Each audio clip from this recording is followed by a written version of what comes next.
주님과 함께하는 하루 되시기를 바랍니다. 8월 12일 목요일이고요. 이사야 63장 1절에서 14절입니다. 에돔에서 오는 이 누구며 붉은 옷을 입고 보스라에서 오는 이 누구냐? 그의 화려한 의복 큰 능력으로 걷는 이가 누구냐? 그는 나이니 공의를 말하는 이요 구원하는 능력을 가진 이니라. 어찌하여 내 의복이 붉으며 내 옷이 포도즙 틀을 밟는 자 같으냐? 만민 가운데 나와 함께 한 자가 없이 내가 홀로 포도즙 틀을 밟았는데 내가 노함으로 말미암아 무리를 밟았고 분함으로 말미암아 짓밟았으므로 그들의 선혈이 내 옷에 튀어 내 의복을 다 더럽혔음이니 이는 내 원수 갚는 날이 내 마음에 있고 내가 구속할 해가 왔으나 내가 본즉 도와주는 자도 없고 붙들어주는 자도 없으므로 이상하게 여겨 내 팔이 나를 구원하며 내 분이 나를 붙들었습니다. 내가 노함으로 말미암아 만민을 밟았으며 내가 분함으로 말미암아 그들을 취하게 하고 그들의 선혈이 땅에 쏟아지게 하였느니라. 내가 여호와께서 우리에게 베푸신 모든 자비와 그의 찬송을 말하며 그의 사랑을 따라 그의 많은 자비를 따라 이스라엘 집에 베푸신 큰 은총을 말하리라. 그가 말씀하시되 그들은 실로 나의 백성이요 거짓을 행하지 아니하는 자녀라 하시고 그들의 구원자가 되사 그들의 모든 환난에 동참하사 자기 앞의 사자로 하여금 그들을 구원하시며 그의 사랑과 그의 자비로 그들을 구원하시고 옛적 모든 날에 그들을 드시며 안으셨으나 그들이 반역하여 주의 성령을 근심하게 하였으므로 그가 돌이켜 그들의 대적이 되사 친히 그들을 치셨더니 백성이 옛적 모세의 때를 기억하여 이르되 백성과 양떼의 목자를 바다에서 올라오게 하시니가 이제 어디 계시냐? 그들 가운데 성령을 두시니가 이제 어디 계시냐?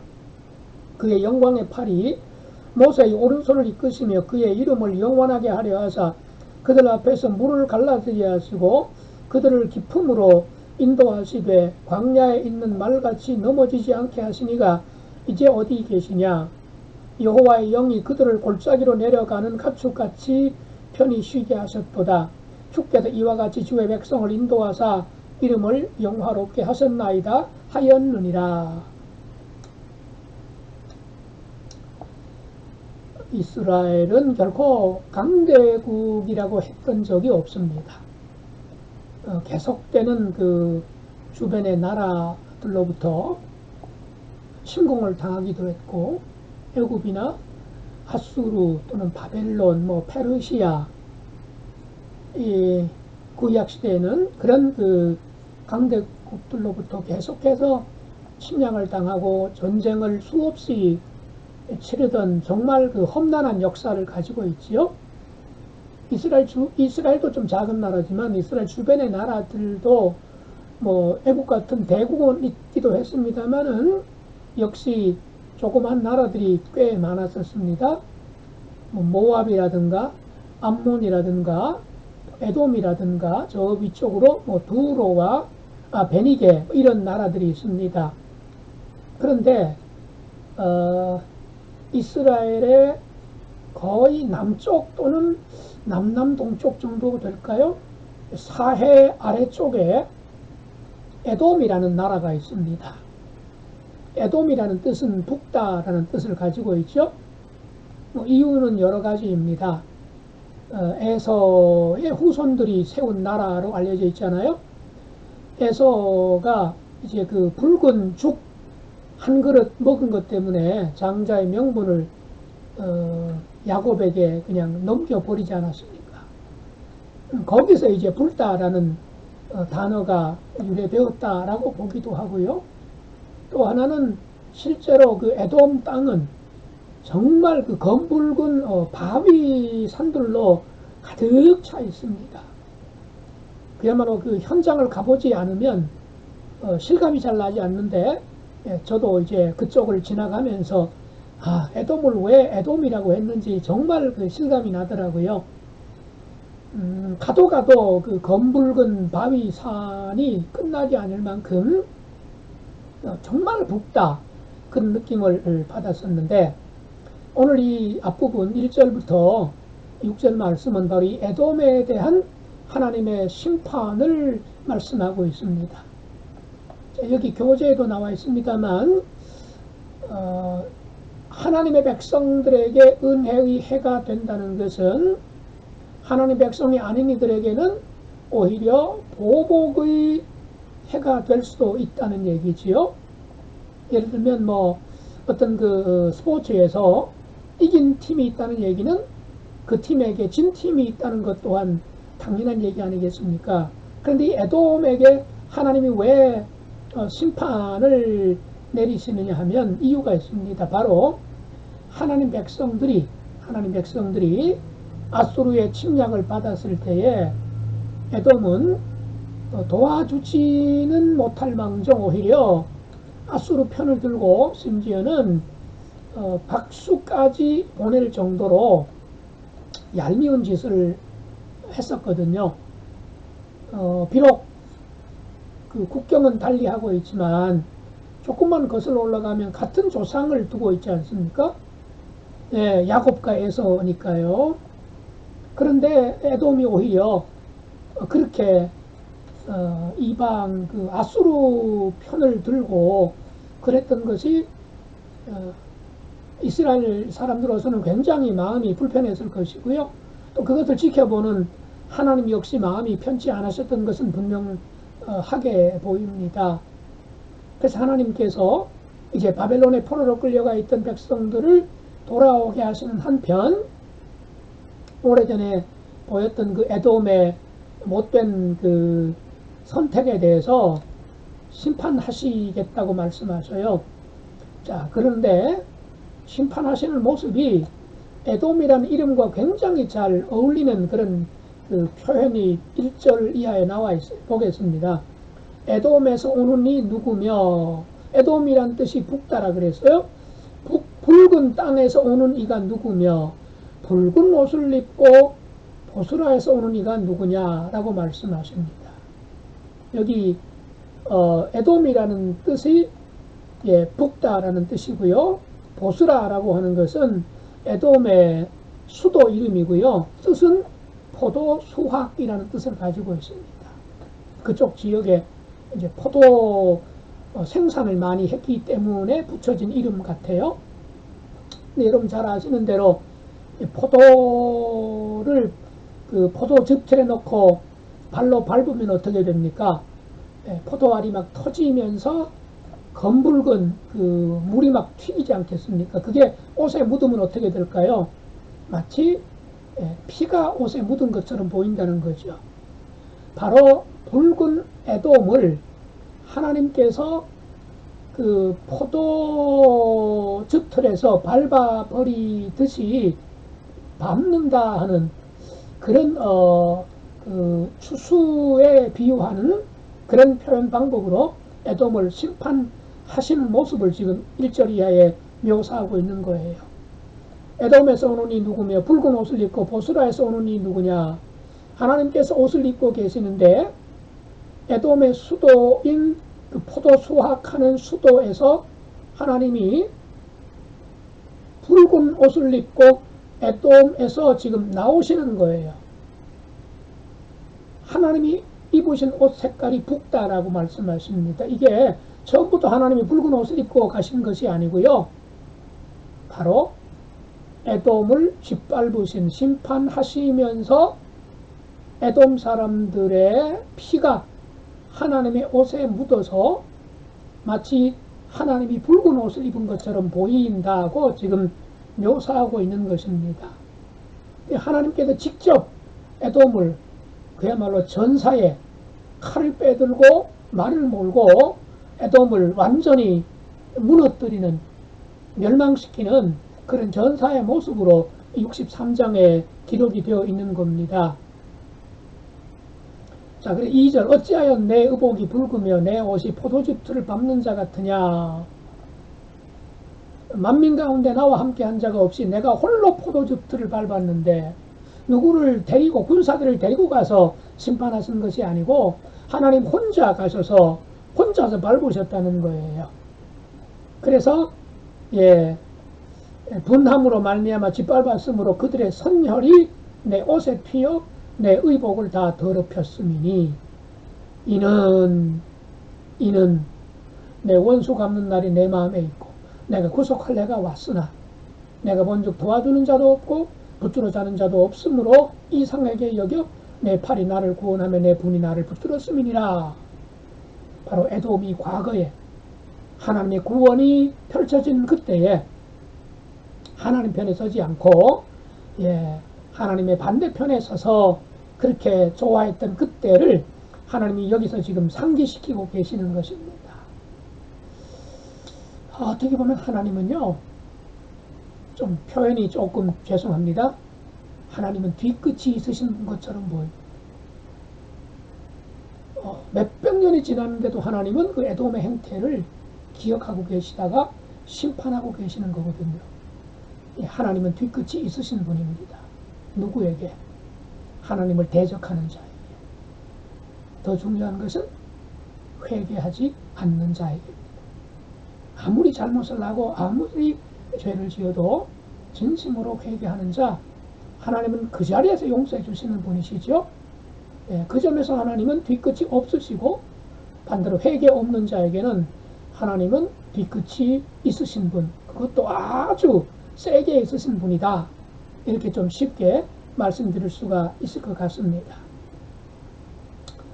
자, 그 다음에 반대로 끌려간 백성들, 또 포로에서 돌아오게 되는 백성들에 대한 하나님의 말씀은 또 어떤 말씀이 있습니까? 7절 이하, 내가 여호와께서 우리에게 베푸신 모든 자비와 그의 찬송을 말하며 그의 사랑을 따라 그의 많은 자비를 따라 이스라엘 집에 베푸신 큰 은총을 말하리라. 하나님이 백성들에게 어떤 은총을 베푸셨다고요? 8절, 그가 말씀하시되 그들은 실로 나의 백성이요 나의 백성이요 거짓을 행하지 아니하는 자녀라. 이건 좀 과장된 표현이죠. 나의 백성이라는 말은 맞겠죠. 실망시키고 하나님을 아프게 했던 백성이지만 하나님 백성인 것만은 맞아요.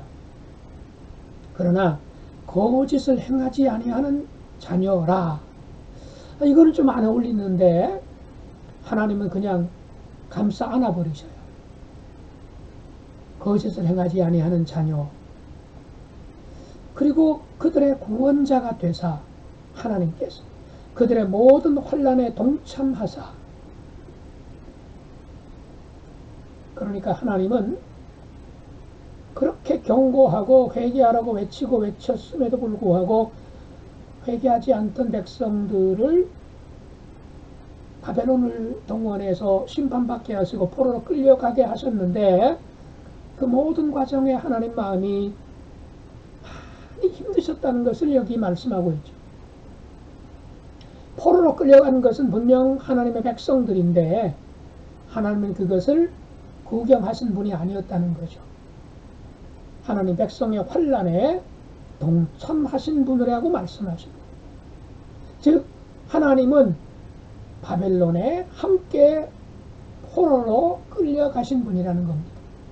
하나님은 바벨론 포로 생활 중에 하나님도 포로 생활을 하셨다고 말씀하고 계시는 거예요.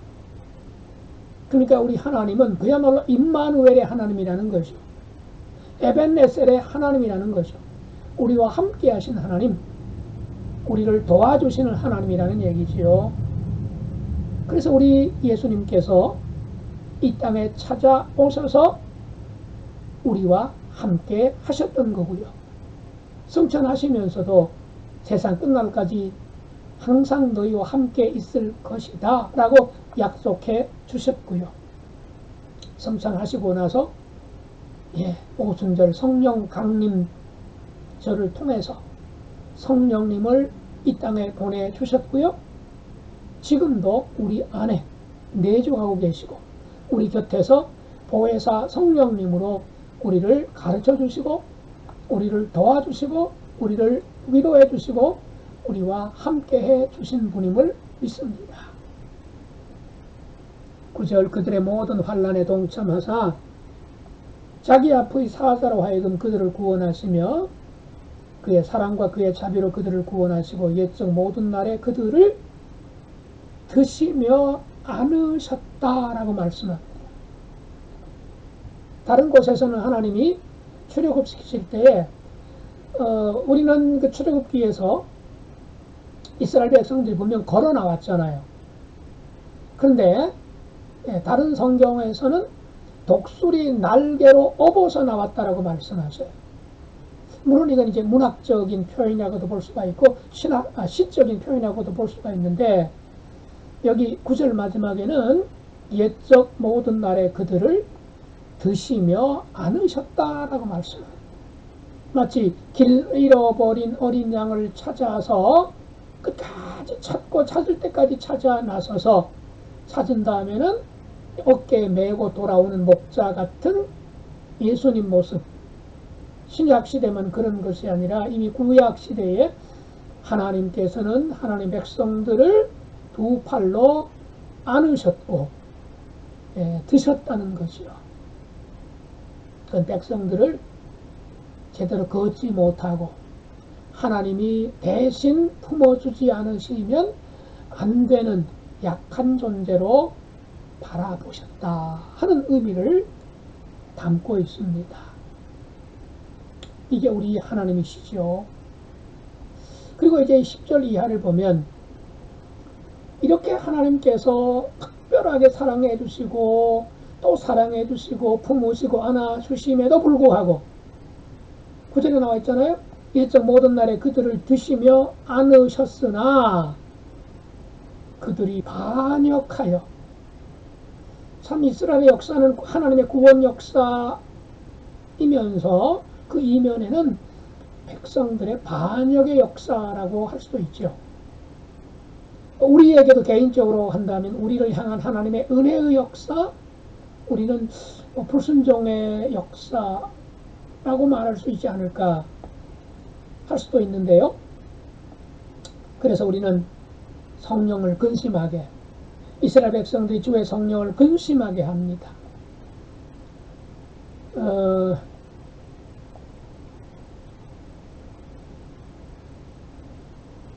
어느 정도로 하나님을 근심하게 또 반역했느냐. 11절 이하에 백성이 그래요. 과거의 모세 시대, 광야 시대에 하나님이 그때는 그렇게 기적을 베푸시고 그렇게 놀랍게 역사해 주셨는데, 지금은 어디에 계시느냐. 이렇게 하나님의 마음을 전혀 알지 못하고 하나님이 가슴 아파하시는 것을 전혀 눈치채지 못하고 하나님이 자기들과 함께 환난을 당하시는 것조차도 전혀 생각하지도 못하고 계속해서 과거의 조상들 때에는 하나님이 그렇게 놀랍게 역사하셨는데 우리 시대에 왜 하나님은 가만히 계시냐라고 그렇게 하나님을 근심하게 했다는 겁니다. 그 내용들이 10절 이하에 쭉 나와 있습니다. 이제 어디 계시냐, 이제 어디 계시냐, 이제 어디 계시냐. 반복해서 11절에도 두 번 나오고 13절에도 그런 표현을 하고 있는 거예요. 이게 우리의 모습처럼 보이기도 해요. 우리가 힘들 때, 어려울 때, 하나님의 도움이 느껴지지 않을 때에 하나님이 우리의 기도에 속 시원하게 응답해 주지 않는 것처럼 생각될 때에 하나님의 존재, 하나님의 함께 하심, 하나님의 약속을 의심하기도 하고 흔들리기도 하고 때로는 하나님 이러실 수 있습니까? 라면서 하나님께 좀 이렇게 반기를 드는 듯한 그런 생각을 할 때가 있지 않는가요? 예, 우리 잊지 말아야 되겠습니다. 하나님은 우리의 모든 환난에 동참하시는 분이시고 우리를 들고 계시고 우리를 안고 계시는 분이라는 것 절대로 잊지 않는 사람이 복 있는 사람이 아닐까 싶습니다. 하나님 우리 아버지, 우리 하나님은 함께 환난을 겪어주시는 분이고 우리를 안으시는 분, 우리를 들고 계시는 분이신데 우리는 이 하나님을 알지 못하고 깨닫지 못하고 때로는 하나님이 안 계시는 양, 하나님이 멀리 계시는 것처럼 하나님 없이 살고 싶어하는 우리의 마음이 자꾸만 노출될 때가 있사오니 저희들의 이런 어리석음을, 영적인 황무함을 주여 굽어 살펴주시고 용서해 주시고 다시 한번 긍휼을 베풀어 주셔서 우리와 함께 하시고 우리를 인도하시고 우리를 지키시는 그런 선하신 하나님, 좋으신 하나님을 늘 기억하며 살게 도와주옵소서. 예수님 이름으로 기도드리옵나이다. 아멘.